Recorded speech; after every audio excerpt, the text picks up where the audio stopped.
Assalamualaikum warahmatullahi wabarakatuh, ladies and gentlemen.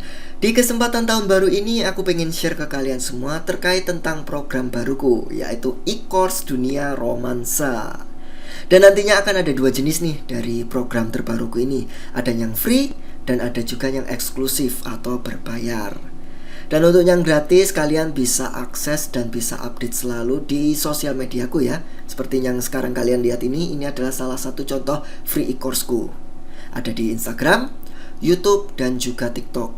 Mungkin kalau di Instagram sama TikTok hanya sepenggal-sepenggal video ya. Yang agak lebih panjangnya itu ada di YouTube.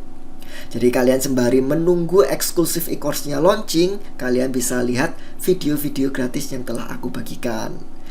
Nah, untuk mengawalinya, aku mau bahas nih terkait tentang pertengkaran dalam sebuah hubungan. Sesuai judulnya ya, apakah menghancurkan atau justru malah menguatkan? Mari kita bahas. Kita tahu sendiri ya bahwa pertengkaran dalam sebuah hubungan itu adalah hal yang sangat wajar, hal yang sangat normal untuk terjadi. Karena di dalam hubungan itu terdapat fase-fase yang dimana ada pertengkaran. Jadi nggak akan mungkin dalam sebuah hubungan itu nggak ada pertengkaran, nggak ada cekcok. Itu sangatlah tidak mungkin. Karena pertengkaran sendiri itu adalah bumbu dalam sebuah hubungan. Nah, pertengkaran sendiri biasanya saya analogikan seperti pedang bermata dua. Tahu kan pedang bermata dua yang dua sisinya tajam? Kalau kita bisa menghandlenya dengan baik, kita bisa menghunuskan dengan cerdik ke musuh, kemudian kita menang. Tapi kalau misalnya kita nggak bisa menghandle pedangnya, terus musuh lebih kuat, akhirnya kita sendiri yang kena, kita sendiri yang terluka. Hal ini sama seperti dalam hubungan ya. Kenapa saya analogikan seperti ini? Karena apabila pertengkaran yang terjadi itu disikapi dengan baik, maka hal tersebut akan membuat hubungan kalian menjadi lebih harmonis. Kebalikannya, apabila kalian menyikapinya dengan buruk, maka yang terjadi adalah keretakan dalam sebuah hubungan. Dan ketika pertengkaran terjadi, emosi manusia itu biasanya selalu meninggi, selalu naik. Dan gak heran ketika kita bertengkar akan muncul persepsi atau pemikiran negatif dari dalam diri kita ke pasangan kita. Biasanya hal yang sering terjadi ya, yang sering kita pikirkan kebanyakan orang itu kayak gini misal. Merasa kurang dihargai, merasa kurang dimengerti. Ketika bertengkar, aku sudah berusaha yang terbaik, aku sudah berusaha ngertiin dia, tapi kok dia gak ngehargain aku sama sekali. Mungkin juga, aku sudah berusaha ngertiin dia, tapi kok aku gak dimengerti sih. Kenapa dia gak bisa ngerti aku sih? Nah, biasanya kan muncul pemikiran-pemikiran kayak gini nih. Ada juga nih contoh yang lain. Merasa yang paling benar, wah aku gak salah kok, pasanganku yang salah, aku sudah benar. Ada juga merasa yang paling tersakiti. Di hubungan ini hanya aku yang melakukan yang terbaik, aku selalu disakiti, aku yang paling sakit di sini. Biasanya muncul kayak gitu. Merasa sakit hati, merasa sudah gak ada cinta lagi. Nah, pemikiran-pemikiran negatif inilah yang nantinya akan menjadi musuh Anda dalam menyikapi sebuah pertengkaran. Apakah kalian bisa mengalahkan pemikiran negatif ini, atau justru kalian lebih memilih tenggelam dalam persepsi negatif tersebut? Mana yang biasa kalian lakukan? Dan disinilah kedewasaan kalian benar-benar diuji, di mana kalian melawan ego dan emosi diri, kemudian mencari jalan tengah dari perdebatan yang kalian alami. Cukup blunder ya. Lalu apa yang harus dilakukan untuk mengatasi hal tersebut? Nah, di sini saya tuliskan ada beberapa hal ya yang bisa dilakukan, tapi di sini saya akan memaparkan hanya 3 poin utama saja yang setidaknya bisa kalian praktekkan untuk menyikapi pertengkaran dalam sebuah hubungan dengan baik. Sebenarnya banyak banget ya hal yang bisa dibahas terkait tentang pertengkaran dalam sebuah hubungan ini. Namun lengkapnya aku masukkan ke e-courseku yang eksklusif. Tapi gak usah khawatir, e-courseku yang free ini ilmunya akan tetap daging banget kok, karena berdasarkan studi dan pengalaman true story. Lanjut ke materinya aja yuk. Oke, yang pertama, tetaplah bersabar. Nah, ini nih poin yang terdengar klasik tapi nyatanya banyak orang yang belum bisa melakukannya. Karena memang poin ini tuh mudah diucapkan, tetapi sangat sulit dipraktekkannya di dunia nyata. Terkadang kita sudah merasa yang paling sabar, padahal sabar itu pembelajaran seumur hidup, yang pasti kita akan terus menerapkannya. Jadi gak ada kata sabar itu ada batasnya, gak ada. Itu hanyalah sebuah alasan yang digunakan kita untuk menutupi ketidaksabaran kita. Oke? Kalau kalian bilang sabar ada batasnya, ya mungkin saya setuju, tapi saya akan mengatakan sabar batasnya adalah ketika kita menutup usia kita. As simple as that. Oke? Sekali lagi, sabar dalam praktek itu sangat sulit dan butuh proses belajar seumur hidup untuk menerapkannya. Itulah kenapa saya taruh poin klasik sabar ini di awal. Dan semoga kalian bisa memahami makna sabar yang sesungguhnya. Lanjut poin yang kedua, koreksi dirimu. Nah, ini juga banyak orang yang gak bisa melakukannya ya. Karena gengsi, karena gak merasa salah, merasa yang paling benar, merasa pasangannya sendiri yang salah. Ketika kita tidak bisa untuk mengoreksi diri, nggak bisa untuk bermuhasabah diri, itu menunjukkan kita sangatlah egois, sombong dalam pertengkaran sebuah hubungan.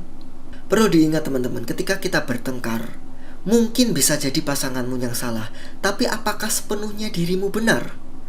Dan jadikan itu menjadi bahan evaluasi untuk diri kita sendiri. Jadikan momen pertengkaran itu untuk mengoreksi dan mengupgrade dirimu untuk menjadi lebih baik, daripada harus terjebak dalam hal menyalahkan pasangan dan merasa yang paling benar. Karena dengan mengoreksi diri, dari situlah kita akan belajar yang namanya mendewasakan diri kita sendiri. Kita lanjut poin yang ketiga, mengalah. Nah, ini juga yang sulit dilakukan oleh banyak pasangan, mengalah dalam kondisi apapun, bahkan meskipun engkau yang benar. Nggak banyak yang bisa kayak gini. Butuh kesabaran dan kedewasaan yang sangat luar biasa untuk bisa melakukannya. Dan butuh proses untuk mendapatkan kedewasaan seperti ini. Bisa mungkin berbulan-bulan, bertahun-tahun. Dan bisakah kalian berlatih untuk melakukan hal ini? Dan mungkin itulah 3 poin singkat yang bisa saya jelaskan terkait tentang apa yang harus kita lakukan ketika kita bertengkar dalam sebuah hubungan. Mungkin 3 poin ini terdengar sangat simpel, terdengar sangat sederhana, tetapi percayalah, ketika kalian mencobanya itu akan sangat sulit sekali. Apalagi ketika bertengkar dengan kondisi emosi yang sangat tinggi. Wah, itu benar-benar sangat berat sekali. Butuh proses dan latihan yang cukup memakan effort dan waktu yang lama dalam menerapkannya. Dan saya yakin siapapun yang menerapkan 3 hal ini dalam hubungannya, maka ia akan lebih baik dan dewasa dalam mengharmoniskan hubungan yang dimilikinya. Dan hal yang terpenting dari semua ini adalah selalu ingat, hubungan itu adalah komitmen yang harus dipegang oleh kedua belah pihak. Kalau hanya ada satu orang saja yang berjuang, satunya lagi gak mau berjuang, maka segimanapun kita berusaha keras dalam menyikapi pertengkaran dengan baik, akan sia-sia saja. Karena hubungan itu memang komitmen yang dipegang oleh kedua belah pihak. Gak mungkin kalau hanya satu orang saja yang berusaha. Dan semuanya akan percuma apabila hanya satu orang yang berjuang. Karena pasti akan muncul lagi konflik-konflik selanjutnya. Atau mungkin ada salah satu pihak yang akhirnya menyerah untuk melepaskan hubungan tersebut. Ingatlah untuk tujuan apa engkau menjalin hubungan ini. Ingatlah ketika kau menjalin hubungan, otomatis engkau memiliki peran dan tanggung jawab dalam hubungan tersebut. Dan peran dan tanggung jawab itu sangat besar.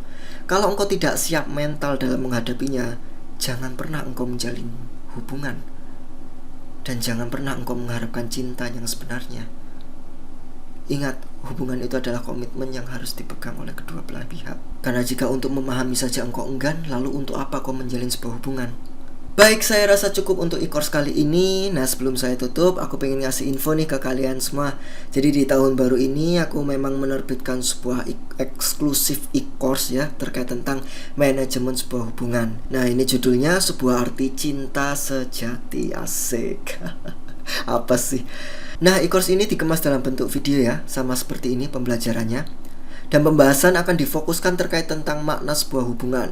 E-course ini tuh benar-benar eksklusif ya guys. Karena menggunakan penggabungan beberapa ilmu studi seperti psikologi, ilmu cinta itu sendiri, neurolinguistik program, hipnoterapi, yang menjadi sebuah ilmu cinta baru yang saya buat sendiri ya, namanya Lollipop Art, Love Linguistic Psychological Program, yang kemudian saya padukan dengan pengalaman cinta saya sendiri, wah, berdasarkan true love story, sehingga jadi di sini akan menjadi kolaborasi yang sangat sempurna dalam membahas ilmu cinta. Dan yang pastinya ilmunya ini sangat daging banget. Gak akan nyesel buat kalian yang sudah membelinya.